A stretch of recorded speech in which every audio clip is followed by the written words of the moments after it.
अस्सलाम वालेकुम मैडम। वालेकुम अस्सलाम। कैसे हैं आप? मैं ठीक, मैं आप तैयार हूँ कैसी हैं? आप। मैं भी बिल्कुल ठीक हूँ, शुक्रिया। आज हम प्रॉक्सी सर्वर्स के बारे में बात करने वाले हैं। क्या आपके पास कोई पहला सवाल है? नहीं, बस इसको आप स्टार्ट कर लीजिएगा, जो आपको नज़र आ रहे हैं, मैंने स्क्रीन शेयर की है आपके साथ। तो प्रॉक्सी सर्वर क्या होते हैं और इसके यूज़ वगैरह क्या होते हैं, ये किस तरह काम करते हैं? तो ये चीज़ें आप बताइएगा ज़रा।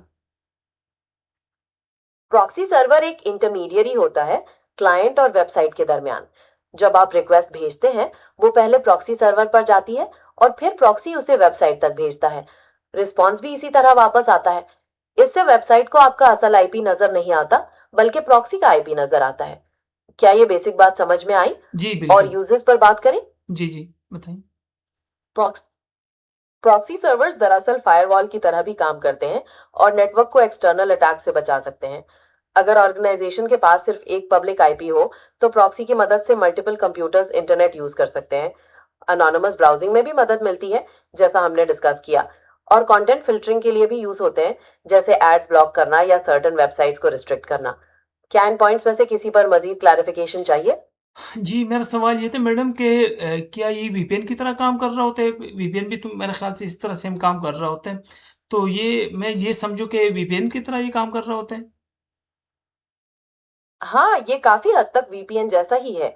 दोनों आपकी ओरिजिनल आईपी को हाइड करते हैं और रिस्ट्रिक्टेड कंटेंट को एक्सेस करने में मदद करते हैं। लेकिन वीपीएन आमतौर पर ज्यादा सिक्योर माने जाते हैं, क्योंकि वो सारी ट्रैफिक को एनक्रिप्ट करते हैं, जबकि प्रॉक्सी सिर्फ पर्टिकुलर रिक्वेस्ट्स या एप्लीकेशंस पर काम करता है। क्या ये फर्क समझ में आया? ठीक है। अगला अच्छा। सवाल। जी मैडम।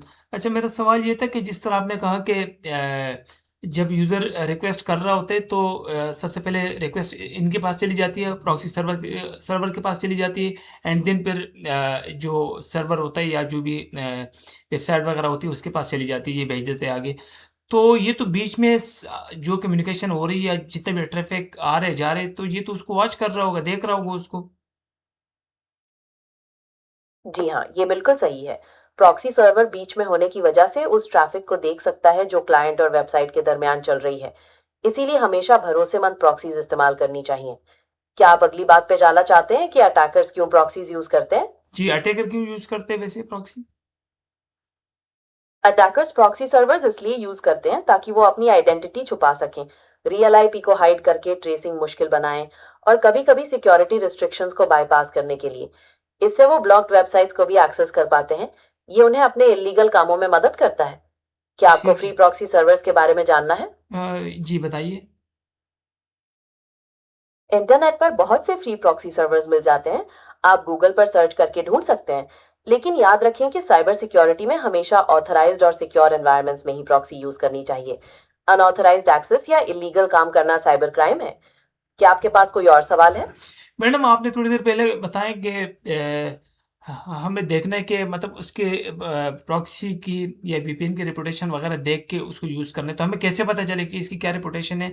ये जो यूज़र हमें प्रोवाइड कर रहे हैं, ये सही प्रॉक्सी सर्वर है या सही वीपीएन है कि नहीं? हमें कैसे पता चलेगा?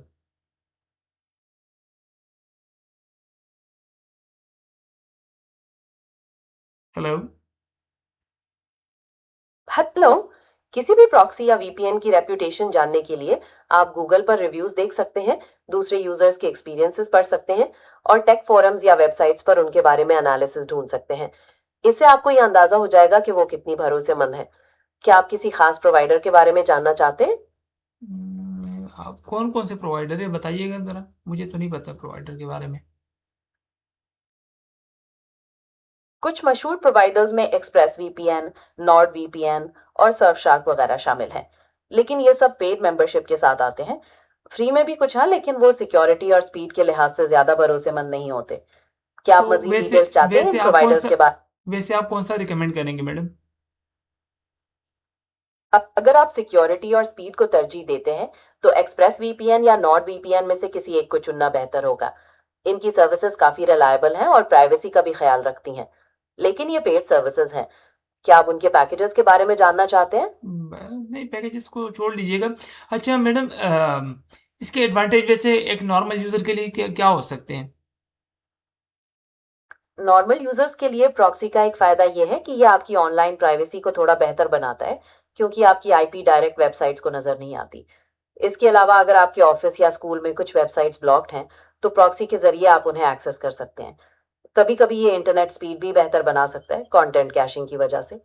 क्या आप इनमें से किसी एक फायदे पर मजीद बात करना चाहते हैं? इंटरनेट कैशे की बात कर रहे हैं, कैशे की बात कर रही है तो कैशे वैसे अगर कैशे ये अपने पास स्टोर कर रहा होता है तो इसका मतलब ये है कि वो तो आपका डेटा अपने पास कॉपी करके रख लेता होगा। तो ये तो सिक्योरिटी रिस्क हो सकते हैं वैसे। हाँ, ये एक सिक्योरिटी रिस्क माना जाता है, क्योंकि प्रॉक्सी सर्वर आपके डेटा को कैश करता है, तो अगर वो सर्वर सिक्योर ना हो या मलिशियस हो, तो वो उस डेटा को गलत तरीके से इस्तेमाल कर सकता है। इसीलिए मैंने हमेशा भरोसेमंद प्रॉक्सी या वीपीएन का मशवरा देता हूँ। क्या आप कंटेंट फिल्टरिंग के बारे में जानना चाहते हैं कि कैसे वेबसाइट्स ब्लॉक की जाती हैं? जी, बताइएगा। प्रॉक्सीज के जरिए ऑर्गेनाइजेशंस कुछ वेबसाइट्स या कंटेंट को ब्लॉक कर सकती हैं। मिसाल के तौर पर ऑफिस में सोशल मीडिया वेबसाइट्स रिस्ट्रिक्ट करने के लिए या स्कूल्स में अडल्ट कंटेंट को रोकने के लिए। ये प्रॉक्सीज के रूल्स में सेट किया जाता है कि कौन सी ट्रैफिक अलाउड है और कौन सी नहीं। क्या आप अटैकर्स के प्रॉक्सी यूज करने के दूसरे तरीकों के बारे में जानना चाहते हैं? जी, बताइए।